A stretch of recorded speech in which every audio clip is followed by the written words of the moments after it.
ఖర్జూరాల కన్నా కమ్మాగుంటయంట. లేక లేక నేను ఫోను చేస్తే నువ్వు హల్లో అన్నవంటే బెల్లం బువ్వ కన్నా తీయగుంటదంట.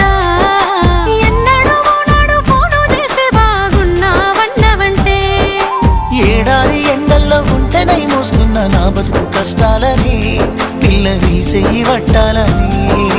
నల్లని సీకట్లో ఒకదాన్నే కూసున్న దిక్కులేని పచ్చినయ్యి బావా నువ్వెప్పుడొస్తావని. ఏళ్ళైపోతుండే పిల్ల ఎన్నెలొచ్చింది మన బతుకులా. ఏలైపోతుండే పిల్ల ఏలు వట్టంగా వస్తున్నాయా. ఇన్నాళ్ళ ఎడబాటు ఎడవాసిపోతుందిలే. ఈ సీనయ్య గుండున్నదే సినదారా నీ కోసము ఈ దూరాన్ని చెరుపుతూ తీరా